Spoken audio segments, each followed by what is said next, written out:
Warning, there may be explicit language in today's episode. Viewer discretion is advised.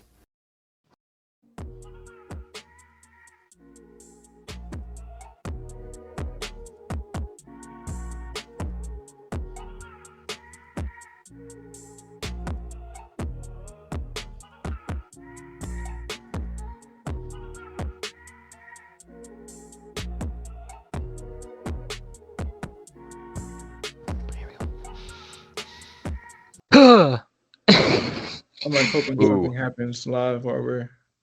Yeah, for sure. But Alex, 2 left. Chant said that looks like a 2. Does that look like a 2? Yeah, it looks like a 2. Okay, I thought so. I was trying to make it look like a 2. Yeah. But yes, new guest, which is very rare, honestly, the way this summer's gone.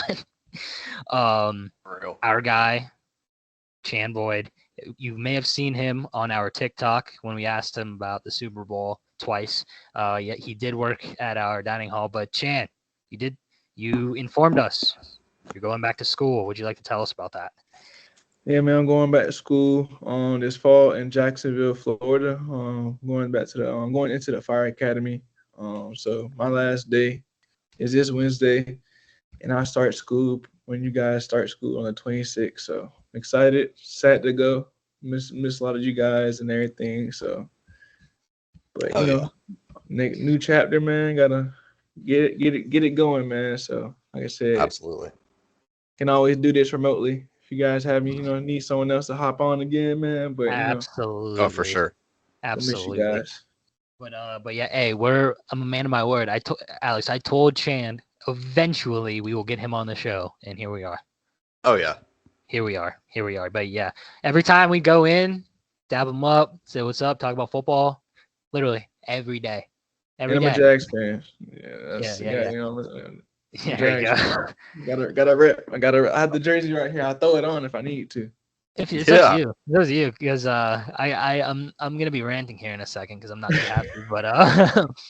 But yeah. So Chan, I don't know if you're aware, but last week on Tailgate Talks, I said I went on a rant about how disrespectful it was to have Patrick Mahomes at number 4 in the NFL Top 100 instead of number 1, and a lot of the comments were along the lines of, "Did you watch football this year?" All I will say is I did. And I watched Patrick Mahomes become the second all-time leader in playoff wins in a career.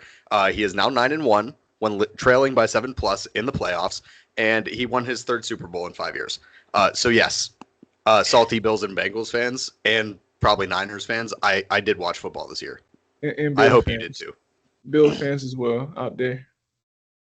They hate Patty. Yeah. All right. Time to buckle down for this, Alex, I don't care. I don't care what you say. Take them off. I'm taking them off. I'm taking them off for this. So I'm gonna have my notebook on my lap because I wrote down a lot here. This is gonna be my opinion of where I think the season's at right now. So, boys. First of all, I need to write down where I am with the YouTube reel later. Okay. I want you to read if you can. If you can't, I'll just read it. If you can read what it says on the top of my page. It's over. It's Jover. What the hell happened? That is the number one thing I said. Back-to-back sweeps. Hold on. What the hell happened is the question I asked last year. I may have dropped an F-bomb when the penalty box wasn't a thing yet, and I caught Alex and AJ off guard. But that is the question I asked last year. So I'm going to ask it again. What the hell happened? God, this is ugly. Listen. Okay, I'm going to read the bullet points that I have on here because it's a full page. And I took a survey, and I'll read the survey after. Going into the Astros series, the Pirates were 56-52. They were in good shape. Wild card position. Playing good ball. Yes. Against Houston. O'Neal Cruz sucked. Defensively. But the Pirates were in the lead. And who blew the lead? Colin Holderman. Yeah, he did. Next series. Should have swept. The D-bags. And yes, I mean the D-bags, not the D-backs, the D-bags, because the Diamondbacks are douchebags. You want to know who's also a douchebag? Who also, game 1, blew the lead? Colin Holderman. Oh my God. Oh my God. Next. Yeah, 1-8 in their last 9. God. Next. First game against San Diego. Cooked. Choked the last 2 games. When we had leads. Because who blew it? No, not Colin Holderman. David Bednar. Yeah. But you want to know who got the loss? Colin Holderman.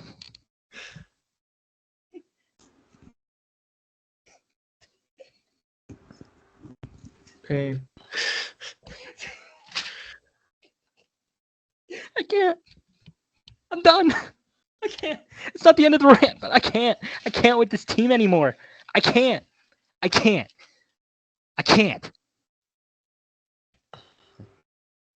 Next game. Or I think it was the next game. It was one of the next games. Against San Diego. 7-6. Who should blow the save? David Bednar. Yeah. Dodgers time. I don't care what anybody says. I know what happened in the game. Paul Skeens owns Shohei Ohtani. I don't care. I don't care. Make fun of me on TikTok. I don't care. Make fun of my forehead. Make fun of how this light is making me look like I have no tan on my freaking body. I don't care. I don't care. This team is making me go insane. This might be the best Pirates rant I've ever done, and it's on freaking Zoom. But, okay. Going in. Disclaimer. Everybody knew this was going to be a tough series because it's the Dodgers. They have Mookie Betts, Shohei Ohtani, Freddie Freeman, Tyler Glasnow pitching. The list goes on. I get it. They're going to have Paul Skeens 5 years from now. But to prepare for this series, you should have had wins. But you want to know what happened? You didn't because of blown leads by, you guessed it, Colin Holderman and David Bednar.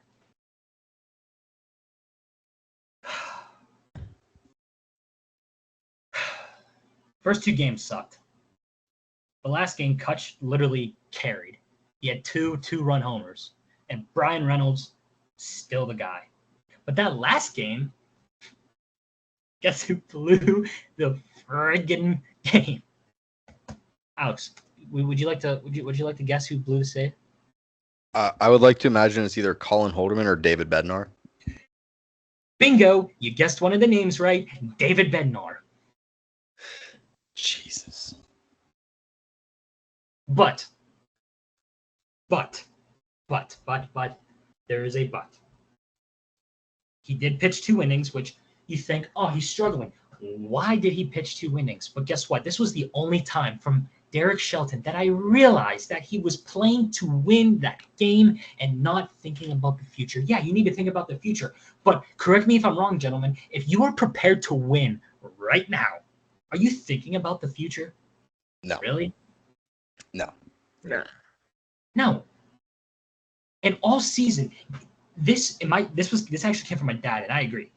All season, Derek Shelton, it just seems like he is winning as my microphone is off, but you can still hear me. He's looking towards the future and not caring about the now. Do you realize the rotation you have right now? Mitch Keller, Paul Skeens, Garrett Jones, help. Billy Fulcher's been solid this year. Ups and downs. Louis, same thing with Luis Ortiz. You have Braxton Ashcraft in the minors, almost ready. Bubba Chandler just got the AAA. He shouldn't be too far behind either. And okay, you added some bats. You did with Isaiah Connor-Falefa and Brian De La Cruz. Connor-Falefa is playing pretty solid. Brian De La Cruz, not so much, but it's early. But my whole assessment with Derek Shelton, is that it's the same thing we have been saying this entire time, and that is he needs to go. He is not the guy to carry us to the playoffs. He won't.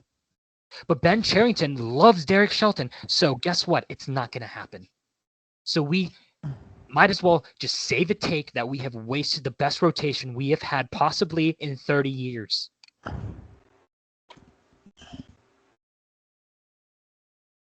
Now they're going to San Diego starting tonight. They are 56-61. In my opinion, which, by the way, I'm missing out a game. I believe it was against the Padres. 9-8. They came back. They came back after, you guessed it, blown lead by, I can't remember, either Holderman or Bednar. I've said it so many times, I can't remember. You have Yasmani Grandal come up. Runners on. He could win the game. You have a guy on the bench that is killing the ball in Joey Bart, and you don't pitch hit him. Why? Yeah, I really don't get that. Guess what? They lost that game. So I took a survey. And I'm going to ask you, gentlemen, this. And Chant, I know you don't know baseball that well, but with everything I've said and things you may have seen, you can just give your educated guess, because guess what? It's closer than you think. So nothing like, there's no wrong answer here on to be completely honest, though in my opinion there is, but screw me. But I took a survey. I asked people, is the Pirates season over? So Alex, would you like to go first? Is the Pirates season over? There's still time left, but it's not looking good. Yeah, I mean, the equivalent of, what people say in the NFL, any given Sunday, whatever. Obviously, there's always a chance. They're not mathematically eliminated. They're, to be fair, they are not in a good spot. Dead last in the Central, 11 games behind is crazy. Considering where they were a couple series ago. Yeah, I mean, like I said, 1-8 in their last 9 games. I get the reason for people to have optimism because they still have a chance, but I have zero optimism, zero anything for this team. I mean, what do you do in the last? I mean, how many games are left? 56, 61. So probably the last 15, 20 games, I think, something like that, maybe a little bit more. Yeah, probably 20 or 25-ish games, I think. They're playing teams that they already have played poorly against. The rest of their schedule is not necessarily favorable. So I think it's over. I don't have any faith in this team whatsoever.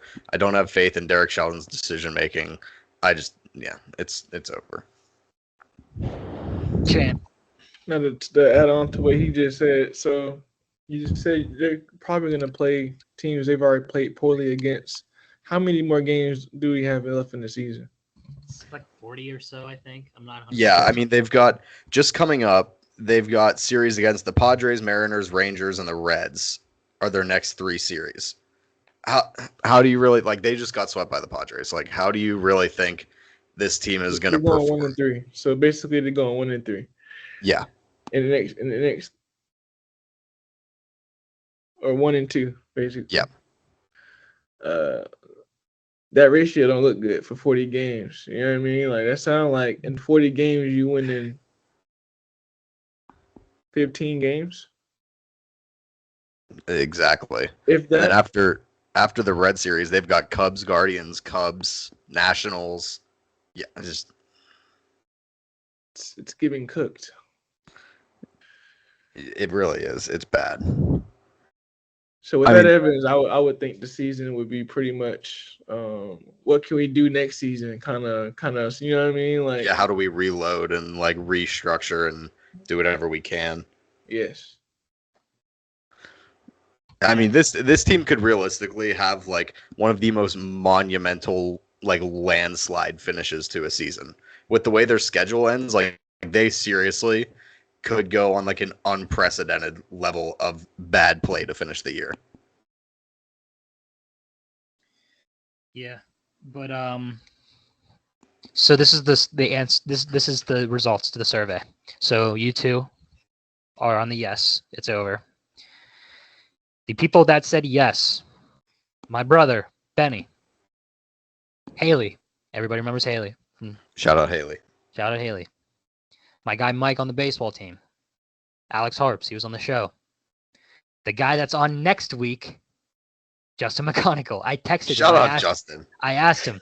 I actually saw him at the gym today. I didn't get the chance to say hello, but he said yes. My boy Jerry also was on the baseball team. Said yes. B. Snell, Brandon Snell. He'll be on the show, possibly in the studio. Yes. I asked Cody Duncan. He said yes. Cody Duncan from Rum Bunner himself. And the last one, my dad. He said yes. Shout out Brian. Let's go. Now but here's the thing. 9 people said no. There's Wow. 9 people that I asked that are I like the optimism. Friend, not the one that came up with the Tailgate Talks from college, a different Austin, said no. EJ said no. Ickes said no. My friend Sam, who's been on Going for Gold, said no. My friend Braden Huber said no. Tanner, he was on the show months ago, said no. My friend Noah Filson said no. My guy Max Wills, who actually gave me the contact for Justin, said no. And the last one to say no, Isaac Petcash. I texted him and I asked him, and he said no. Shout out Isaac. I miss him. So there's optimism. And quite frankly, I want to be wrong. I want to be wrong. But so far, I'm not. Did anyone give you, like, when they said no, did like give you like a good like follow up to like their reasoning, or they just like straight? It was it was mostly like there's a lot of games left. Never say never. There's like 40 games left and like not that far behind, which they're right. Because if you look at here, I'm gonna pull up the standings again, which by the way, real quick, for pitching, John Woodford against Musgrove tonight. Don't know why he's pitching. Luis Ortiz, then Mitch Keller, and then Skeens will start in the first game against Seattle, then Falter. Jared Jones should be back here pretty soon, I will say. So there's that. But yeah, they are fit. Like Alex said, they're 5th in the Central, 56 and 61. If they can literally just go on a little run, they can. It's not looking good, but if they can somehow win the next 2 series, they're still there. They're still there. But you got to snap this 7-game losing streak. Yeah, I mean, before these last 3 series, I mean, they were 55 and 53. They were in a good spot. Yeah. So who knows? But we got to move on. And Alex, you were looking forward to this so you can crap on Jerry Jones. However, I'll read the news because CeeDee Lamb, wide receiver CeeDee Lamb, is on a holdout right now. And I have a question topic with it. But hold on. So Jerry Jones did do an interview. He said he does. The CeeDee Lamb is missed right now, but Of course he is. He's like the best player on your offense. Yeah, last week, Jerry Jones just said, "I don't have any urgency to get it done," and CeeDee Lamb said, "LOL" on Twitter. Now, boys, the question topic, and I'll Micah and I'll Parsons also reposted that, by the way. Yeah, and I'll go first to answer this, and I'm not gonna give any backstory because the Pirates rant took longer than I thought. We're at 22 minutes now, but so the question topic is: has Jerry Jones ruined things with CeeDee Lamb? Right now, I'm going no. However, I'm going to add something to that. Not yet. Okay. No, he has not ruined things with CeeDee Lamb, but that's only because CeeDee Lamb got drafted by the Dallas Cowboys, and he probably expected that Jerry Jones would do the same exact dumb to him that he's done to everybody else. So we're just going to talk about this. When an NFL player gets drafted in the first round, the first 32 picks, you can exercise a 5th-year option on them for a quite marginally larger amount of money guaranteed than on their base salary in their first 4 years. You can exercise this option, or you have the option to extend any rookie after year 3 of their contract. So once they finish year 3, they are eligible for a new contract. Now, this doesn't happen a ton of times. Usually guys get extended after year 4, which is where we are with CeeDee Lamb right now. He's going into year 5. He's going into his 5th-year option year. But this is just typical behavior for Jerry Jones. And I genuinely do believe that Jerry Jones does this because he loves getting to say that he signed his star to the richest contract in the NFL. I truly, wholeheartedly believe that. And it's infuriating. Micah Parsons is going into year 4. He has not gotten paid. Dak Prescott is seeking a new contract. He wants to get paid. You're not going to get all 3 of them. And quite frankly, CeeDee is the odd man out in this situation. You're talking about a generational edge rusher talent, a probably maybe fringe top 5 receiver, easily top 10, and then your franchise quarterback, who you have already paid exorbitant sums of money to. CeeDee Lamb is unfortunately the odd man out. If they do not extend him before the start of the season, his 5th-year option will be exercised, and his base salary will be $17.9 million this year. Dak Prescott is on the books for a ton of money. Micah Parsons has to get done. I don't see how this works out for the Cowboys, because you cannot just not re-sign Micah Parsons. Now, if they trade him and get significant draft capital for him, that's different. But would you rather trade a high-end receiver or a potential generational edge rusher? I would personally much rather trade that receiver. And this is what the Cowboys do. Again, they could have signed CeeDee after the 2022 season, which was very good. He had 156 targets, 107 receptions, 1,300 yards, and 9 touchdowns. Incredible season. This year was even better. League lead, 135 receptions on 181 targets, which is ludicrous, 1,700 yards and 12 touchdowns. If the Cowboys would have done what a normal team does and extended CeeDee Lamb after the 2022 season, the top of the market was Tyreek Hill at $30 million, and we all know that that's not actually what it was because his contract just got restructured. You could have gotten CeeDee for certainly 30 at this point last year, maybe even 28, because you could have argued that Tyreek Hill's still better. You could have gotten him for 28 last year at this time. Now you're going to have to give him probably $35 million a year. You're going to have to give him these. This is the way the NFL works nowadays. A guy gets made the highest paid receiver at his position. The next guy wants $1 more. That's just how it is. So this is what the Cowboys do. This is not remotely shocking to me whatsoever. Jerry Jones coming out and saying just directly that he has no urgency to sign CeeDee was a little bit mind-boggling. But it's the Cowboys. I've said this on this show a multitude of times. The Cowboys will never make it to maybe another conference championship game. Definitely not another Super Bowl until the team is owned by someone different than Jerry Jones. And I believe that. He's a distraction. He got his 3 Super Bowls in the 90s and apparently made a deal with the devil for the 3rd one. So that's what you got. There it is. Yeah, Chan, what do you think? Just to piggyback on, it was definitely just mind-boggling for him to. It was more than the dialogue itself. It was how he said it. Like he said it and then was laughing about it. Like as he was saying it, like it was a joke to him. Like this is a business. That's your best offense. That's your best player on offense, hands down. You know what I'm saying? Like obviously he needs someone to throw the ball to. This man has made plays all year. You know what I mean? Ball out of position. He's a solidified wide receiver one. Any team would love to have him if you don't pay him, kind of deal. You know what I mean? So the fact that Jerry Jones is kind of just like downplaying it, and you can obviously like from our perspective, it's like it looks very disrespectful, but like in that scene, it's like strictly business and like it's almost like a tactic. But it's absolutely a tactic. You see what's going on with Brandon Ayuk. You know what I'm saying? Like he could very well go somewhere. He could very well be a Steelers in the next couple days. You know what I'm saying? So like, exactly. And that's the crazy part is we've seen Jerry Jones do this for years, and it just somehow works every single time. He kept Tony. He kept Dak on multiple franchise tags. He's going to keep Micah. He might manage to keep CeeDee as well. They might get this deal done at some point. I just don't see them keeping all 3. That's just I can't see it either. Especially if each one like that can very well get he could very well bend Jerry's leg for 60 mil. I think as crazy as that sounds, I'm gonna say something that a lot of people might think is crazy, but I think let me write it down.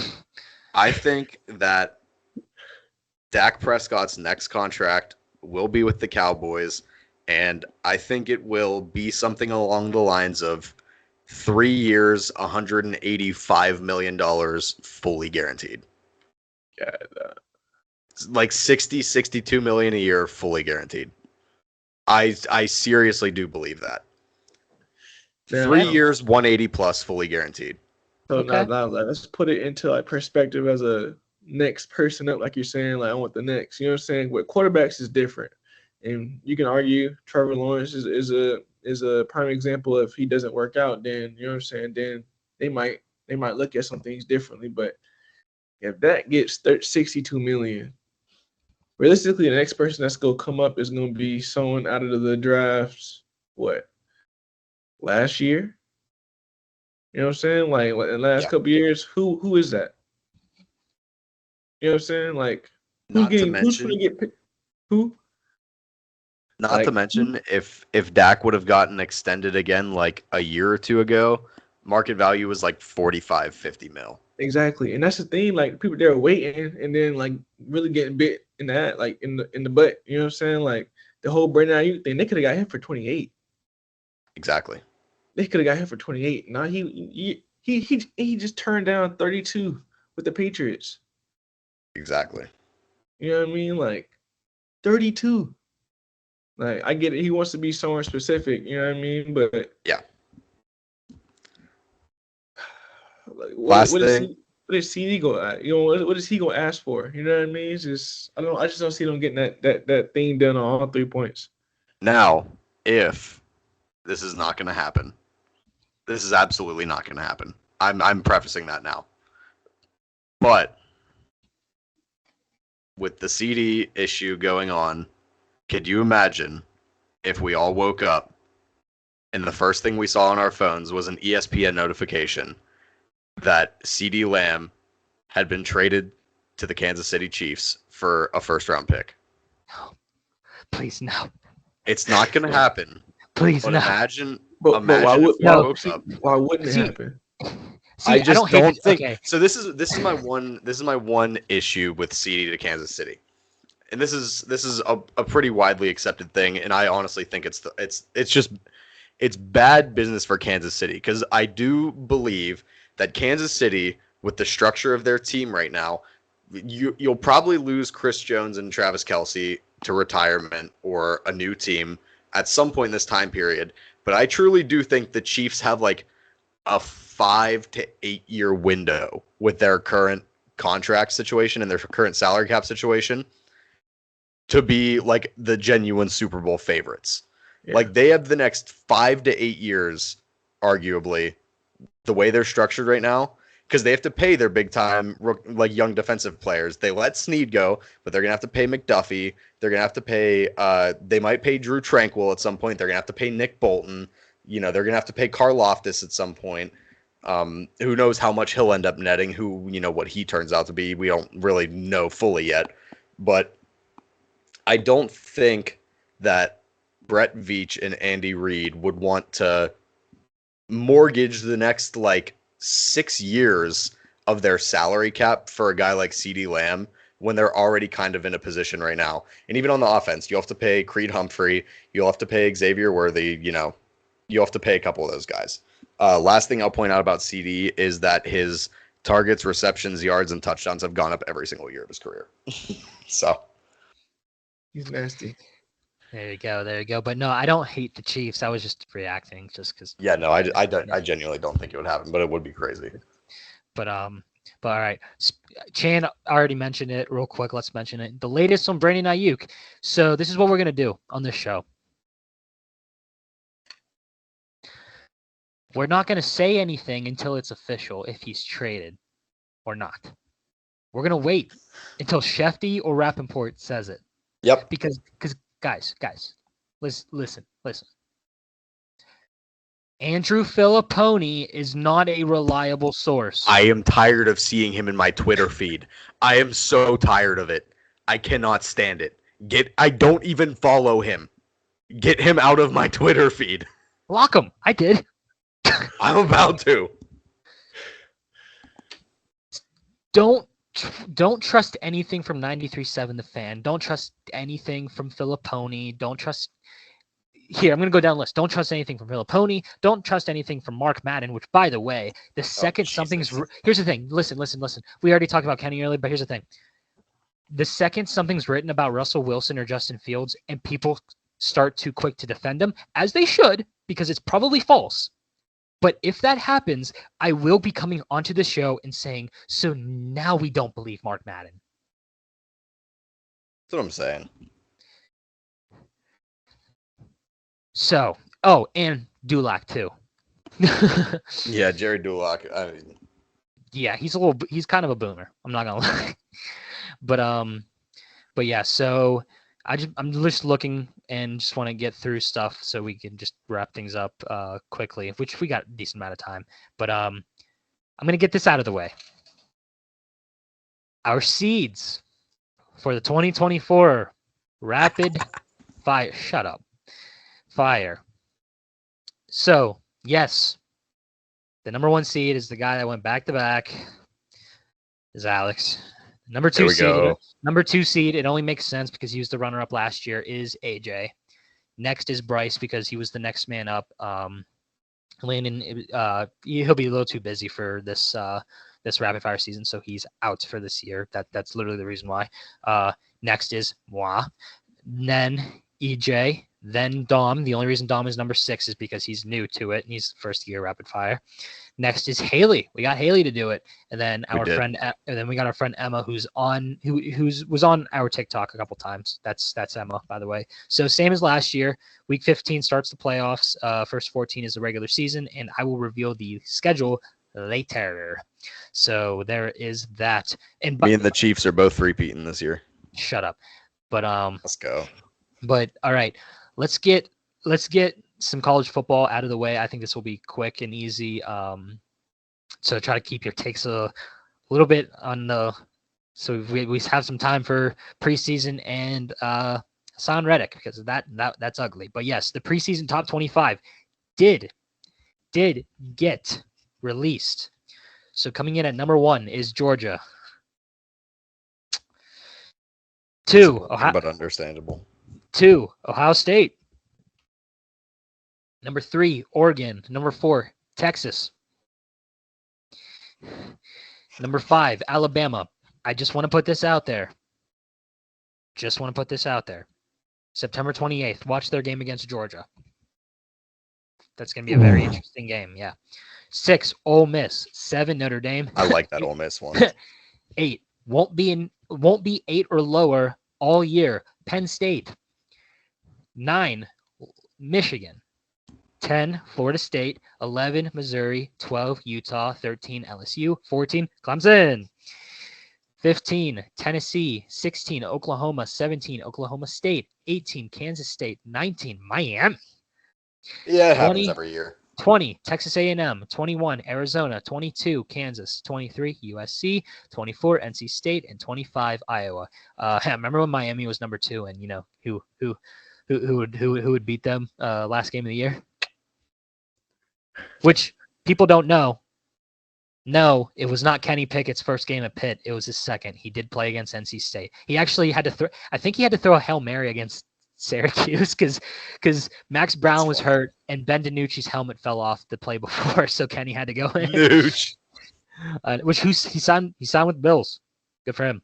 But Nathan freaking Peterman got released by the Saints.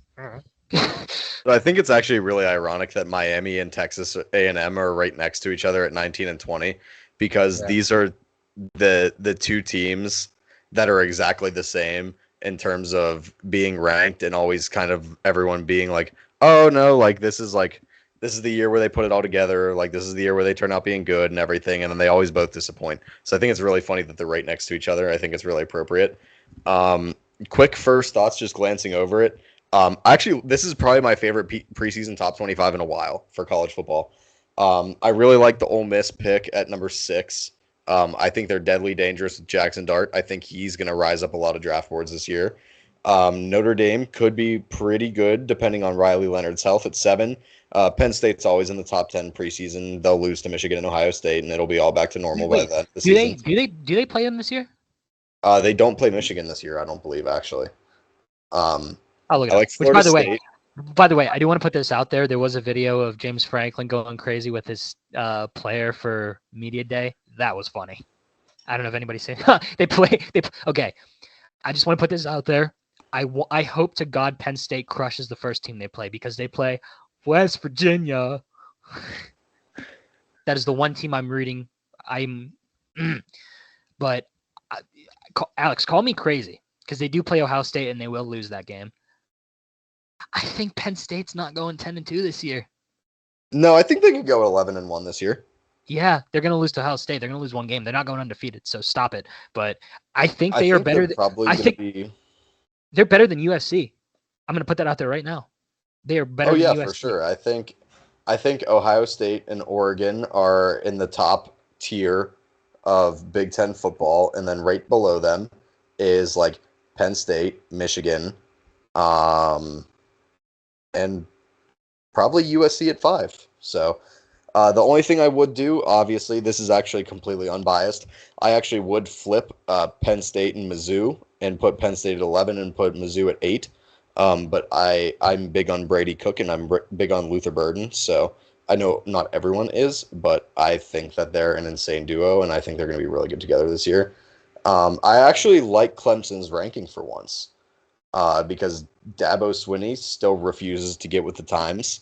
But you can still recruit decent talent the old-fashioned way, especially where they are in the country in terms of geography. So I actually think 14 is a pretty fair ranking.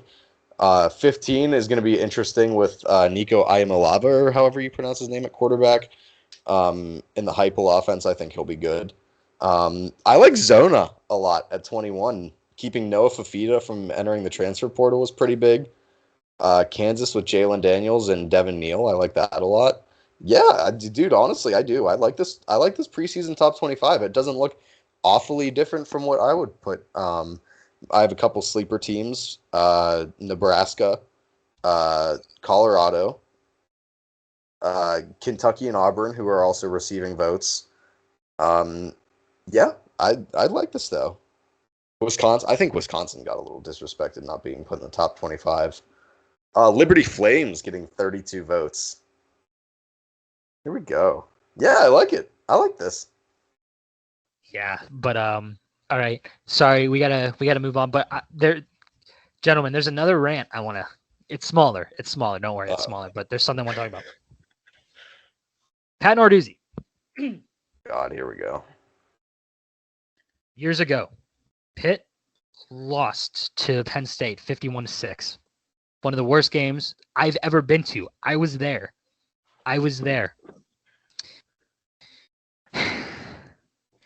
Then he took the blame for that game. The entire game he said, that's on me. The blame goes to me, OC, DC, then Kenny. Because Kenny was bad that game. He was bad. And he would say that if you asked him. Last year, I forget against who once they lost. Alex remembers. We talked about it. He blamed his players. And people were negatively retweeting. By the way, Narduzzi's lucky Gavin Bartholomew stayed. Really lucky. I thought he really was gone. Lucky. I thought he was gone too. So let me ask you this. And this is kind of rhetorical in a way to make it go quick. But what happened? What happened to taking accountability? Did the 2021 ACC championship get to your head? Was the sellout for the first backyard brawl getting to your head? Or was it Kenny Pickett? Was it Israel Bandicanda? Was it Jordan Addison? What happened? What changed for you to take accountability? Because you're stubborn. You've always been stubborn. You should have took Keenan Slovis out when it was time, but you waited. You still were lucky and finished still not a bad season 2022, won the bowl game and Nick Patty and stuff. Then last year, oh boy, were you so stubborn for Phil Jakovic. So I don't know. But yeah, so real quick, Alex, and I mean real quick because we got like 15 minutes left. We have a lot more stuff to talk about. I had a question written down for Ohio State, and that is, we all know what happened last year with Kyle McCord and everything. And I asked you this last year for Kyle McCord, so I'm going to ask you the same question, but for Will Howard this year. What does Ohio State need to do to get back to where they were with C.J. Stroud a few years ago?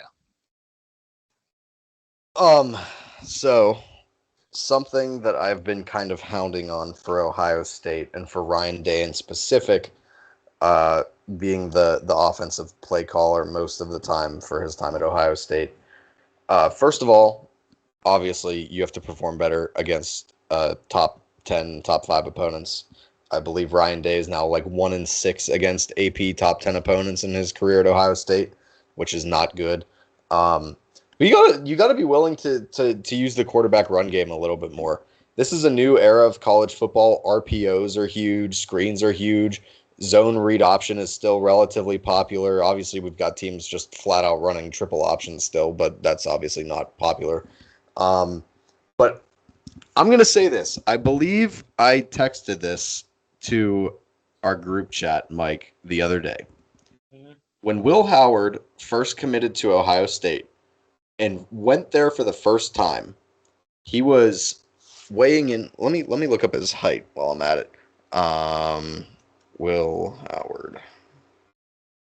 So Will Howard's a big kid, by the way. He is a very big kid. He is 6'4". So he is not a small guy. At Will Howard's first visit at Ohio State, he weighed 250 pounds at 6'4". Now, Will Howard is 6'4", 235, and clocked 22 miles an hour at practice a couple days ago. He is the fastest quarterback on the roster. Faster than Aaron Noland, faster than Julian Sayin, faster than Devin Brown, faster than all of them.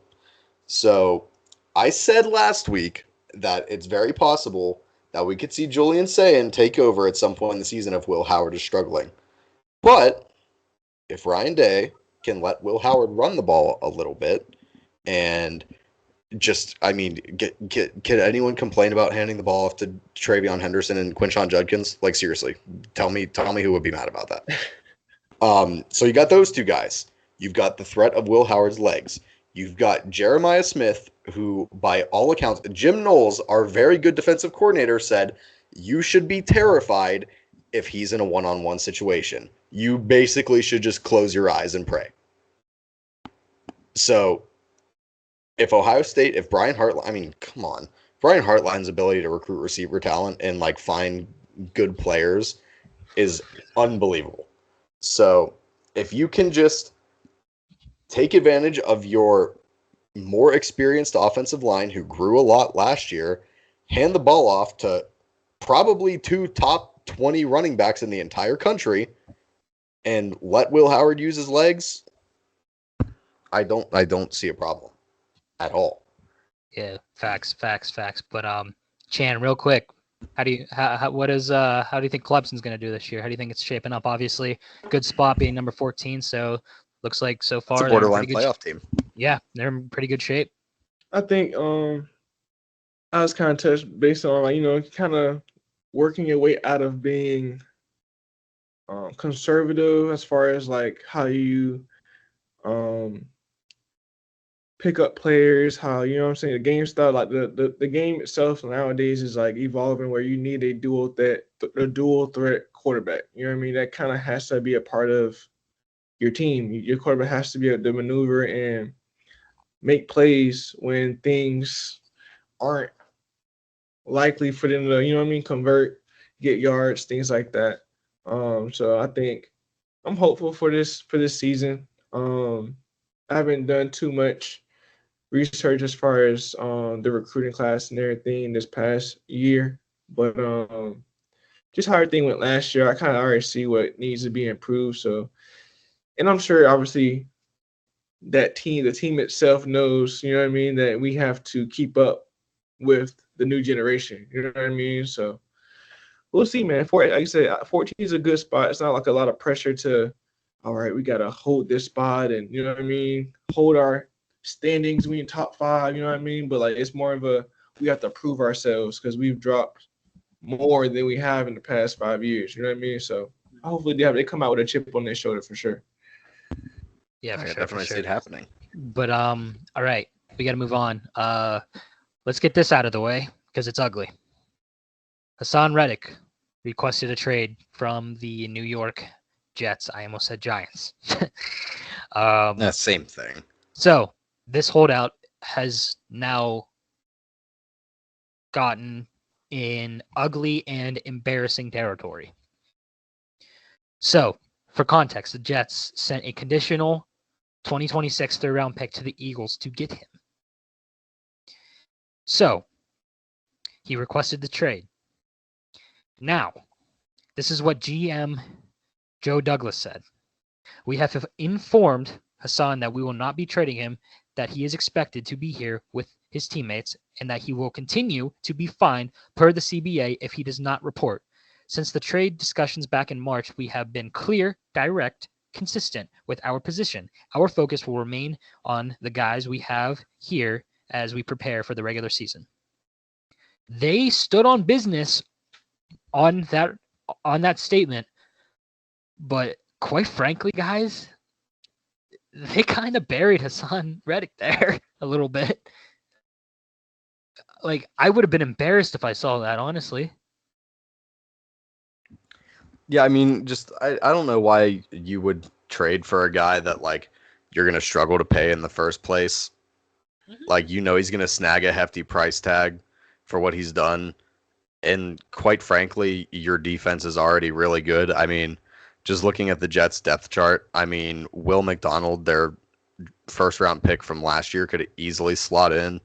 I know he's still young and developing, but, like, either him or Michael Clemens could play that right defensive end position easily. And then the rest of the three is first-round pick Jermaine Johnson, first-round pick Javon Kinlaw, first-round pick Quinnen Williams. So, like, I just don't really see – I don't really know why the Jets made that draft pick in the first place. Or not that draft pick, that trade in the first place. Especially when they know that their salary cap situation isn't great and he's going to want a lot of money. So I really don't know what they were doing there. Yeah, but Chan, real quick, you got like a minute. What do you think? What do you think about it? I think it just kind of adds on to the player and team drama of, you know what I mean? Like, it's he's gonna hold out and he's gonna get fined and he's probably not gonna play. He's probably gonna lose a lot of money this year if he holds out like he is. Mm-hmm. Yeah, for sure. But all right, before we get to preseason, because we're gonna talk about the Steelers a lot next week, obviously with Justin. But USA, Let's go. USA. 40 goals, crazy. Oh my God, was that shot from Steph Curry legendary? Shots. Oh. Yeah, Steph's insane. All four were crazy. Oh my God, dude. Oh my. I need to calm down. But yeah, so I'm going to read some stats real quick and then we'll give our opinions and then we'll move on to preseason, which will be our last thing. So yeah, so Curry had a game winner against France. I believe it was France, 98-87. It was France. Of a really crazy crowd, let me tell you. I saw the clip of the game, like a few clips.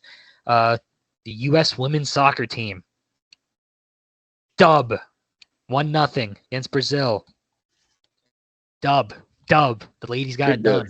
And also, the women's basketball team, gold, 67-66. Another dub. The ladies got it done there. So according to ESPN, the medals, USA, 126. China, 91. Great Britain, 65. Yeah, there's no one close in terms of overall medals. I know we tied for first in golds with China at 40, right? But most of theirs are like ping pong and like, you know what I mean? Like stuff that's like not – ping pong's a sport. Don't get me wrong. You know what I mean? But it's just like, more niche. Yeah, stuff like that. Yeah, but yeah. We're getting it done. We're getting it done. Katie Ledecky won one of her events by like 17 seconds, like a week and a half ago. Like, who's that? The swimmer for USA Women's. She I won. don't know if I keep up with track either. The women's track 4x4 was stupid. I think they were the first women's 4x4 team to ever repeat as gold medalists, I believe, or something like that. I heard something along those lines. That sounds right. I know women's 4x4 and 4x1 killed it. And the men's the men's 4x the men's they was lacking. I ain't gonna lie, men's was lacking. The women's was going crazy this Olympics. They were. Right. But all right. Lastly, preseason. I do want to preface this. It's preseason, so relax. But again, we got to look at the performances. I know it's preseason, but we got to still look at it.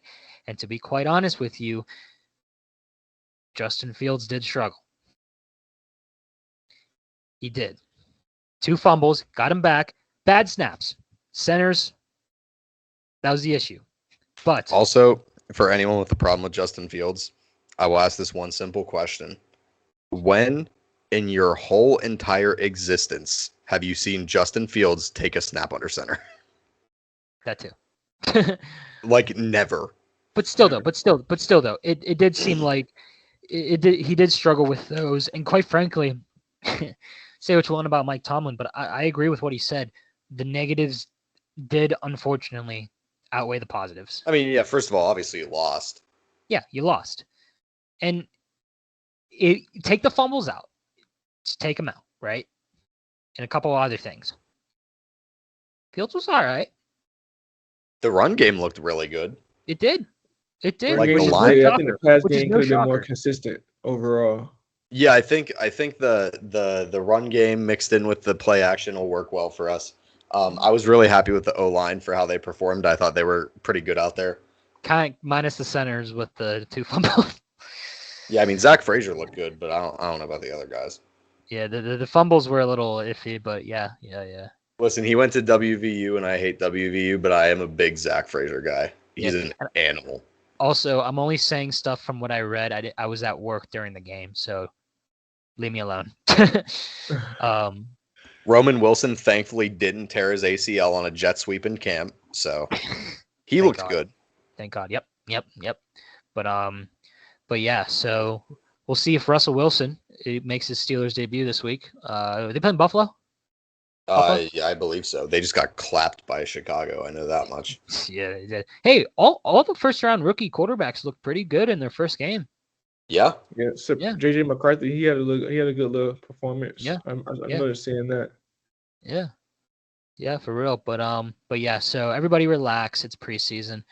Again, Justin Fields did some good things in his debut. The snaps with the O-line were a little iffy, but O-line, like Alex said, looks over. Like again, take the negatives out, looked solid.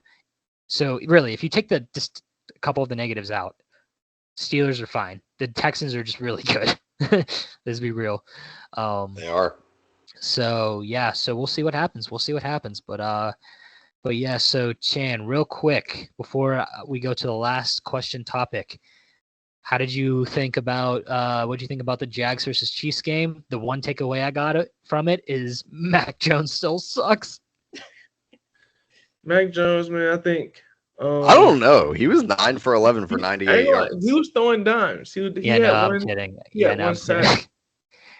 That I remember off of a scramble. But besides that, he was making throws that not a lot of backups making. You know what I mean? Like as a solidified backup, which he is. You know what I'm saying? Like I feel more confident with him as my backup rather than CJ Beathard. Nothing against CJ Beathard, but that's part of the reason why when Trevor got hurt 4 weeks in a row, he continued to play because they had no faith in the backup. You know what I mean? Like we can't have that. But as far as the preseason is concerned, our depth guys like stepped up. Parker Washington, Penn State guy, balled out. He balled out, and I'm excited. He's like a Christian Kirk but younger, like fresh legs. You know what I mean? So I'm like really excited for him. Brian Johnson logged a 41-yard reception. Devin Duvernay had a 35-yard touchdown. Yeah, I will say the Jags did upgrade for a backup quarterback. if Oh, just no, in for case Trevor sure. goes down, for sure, for And sure. But here's the thing: I was doing what Twitter does. I watched a clip and then made a conclusion that Mac Jones still sucks. Guess what? Still don't care. Mac Jones still sucks. Yeah, I was gonna say. hot I mean, he take. shouldn't be a I starter. know, like, Listen, yeah, hot take because I didn't really say one that would get me attacked on social media, so I had to get one out today. I think a sleeper player is Gabe Davis. I think playing behind Stephon Diggs on the Bills. A lot of the Bills take as a Bill fans I've always heard, especially about a friend of mine. He a Bills fan. They say he would have a crazy game, 4 touchdowns, crazy yards, and then a stretch where he's not doing much. But personally, I think it's hard to play behind Stephon Diggs when Stephon Diggs is gonna be your wide receiver one. You know what I mean? And I think in a different system like the Jaguars where everyone eats. You know what I mean? We've never had a wide receiver one. You know what I mean? Christian Kirk had almost 900 yards last year through He did. 16 games. He played 13 games. He was gonna have 1,000 yards. You know what I'm saying? So like he was balling. Kyle really had 1,000 yards, but only when Christian Kirk got hurt. Right. So I say that like Brian Thomas Jr., he's gonna ball. He's gonna be a dog. We've never had wide receivers that stretch the field like we do. Gabe Davis, Christian Kirk is back healthy, Brian Thomas Jr., and even Engram. He is. He's good too. So like, and then we got Travis Etienne. Like he's never had the O line and still like he's been balling. You know what I mean? So like I was happy with our preseason. Like I said, I'm standing on our floor is 10 games. That's my floor. And Trevor's gonna ball. He's gonna ball. He's the best team he's ever had, and he's been getting better every year with what he's had. So, For sure. But God, I can't wait for Jags fans to attack me. Go, what do you do, guys? It's still Mac Jones. The Jags make Mac it as one of my 3 quarterback room shout-outs for the week. That was Mac Jones, 9 for 11, 98. CJ Beathard, 7 for 14, 125 and a touchdown. Trevor, 3 for 4, 42 and a touchdown. Did Mac have a touchdown? he No. Okay. overthrew one in the end zone. It was pretty close, but he overthrew it a little bit. Packers quarterback room too. See? Packers quarterback room. Sean Clifford, 10 for 19, 111 yards. Michael Pratt, shout out to Tulane quarterback, 5 for 7, 46.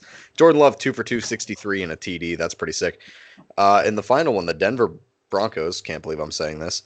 Bo Nix, 15 for 21, 125 and a touchdown. Oh, look at that. Zach Wilson, 10 for 13, 117. And then Jared Stidham, 4 for 7, 37 yards and a pick. Whatever. But all right, question topic, because we are really pretty much out of time. Who was the one player from what you saw this past weekend for week 1 of preseason surprised you most? I will go first. My pick is for the Pittsburgh Steelers, and that is Peyton Wilson. Yeah, tackles. Really liked Peyton Wilson. He led the team in tackles. I think he's going to give Landon Roberts a run for reps this year. Honestly, well, if Landon Roberts keeps hitting quarterbacks when they're out of bound at training camp, that too. But yeah, so my pick is Peyton Wilson. You know what? I'm gonna just one of the guys I just named off right there. I'm gonna be a Bo Lever for today. I'm gonna go with Bo Nix. I was not expecting that kind of performance. 15 for 21, like 117. So yeah, I'll rock with Bo, the 37-year-old rookie. All right, Chan, close us out. What do you who are you impressed by? It can be on the Jags, can be somebody else, and everything. I'm gonna go with the Jags, but it's a toss-up. I think it's between Parker Washington and Brian Thomas Jr. I'm gonna go with Brian Thomas Jr. just because a lot of you get drafted and not really sure what this guy's gonna be able to bring to the table. He had a 41-yard catch, face mask, pass interference, caught it with one hand. Yeah, that's first catch as a Jag. That's a great impression for me. You know what I mean? So that's he impressed me the most during week 1. There you go. And I will say this for the Steelers. Even though he's going to be QB3 no matter what, Kyle Allen, I know. At the end of He the game, airmailed a touchdown on 4th and goal to Calvin He Austin. did. But other than that, but yeah, listen. actually wasn't bad. Kyle Allen wasn't bad. Dead ass. Kyle Allen was not bad. But yeah, but like I said, it's preseason. Take the negatives out. Justin Fields was fine. He will be fine. If he does end up replacing Russ this year, we'll see how Russ does. And for the two people the Steelers decided to move on from, Kenny Pickett did not. He wasn't impressive, but he did his job. He did throw a touchdown to, what's his name? Will Shipley? Will Shipley, the Clemson running back. Yeah, there you go. He didn't really throw a ball past 10 yards, but again, you never know with game plays and stuff. And he's again preseason, and he's the backup. And Mason Rudolph, played really well. Good. They seem happy. It's all that matters. Guess what, guys? They're providing for their family. They're not going to be mad at some comment you make on Twitter. They're providing for their family, doing their dream, especially Kenny because he's playing for his childhood team. So I'm pretty sure he's very upset. But no matter if they're the starter or not, which they won't be, it is what it is. But all right, next week. Yeah, what's up? So I never heard. So what do you think as a Steelers fan? What are y'all What's your floor and ceiling for y'all record this year? I just never get a chance to ask. So this is my thing. If they would have started Mason Rudolph right away instead of Mitch, or if Kenny wouldn't have gotten hurt, I think they won 10 games last year, 10-7. I think we easily could have been 12-5 last year. I think absolutely. Yeah, I know. I'm just saying based on last year. Okay.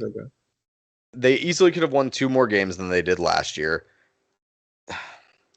I hate to do it, but the floor's just got to be what Mike Tomlin does best, and that's 9 wins. Yeah. So floor is 9 wins, tough division, brutal stretch from week 11 through the rest of the season. Yeah. But I think if they jump out to a good record, I mean, they seriously have to start 6-2 to have a good year because that last stretch is so bad. But I'd say floor is 9 wins, and I would say ceiling is 12. Okay.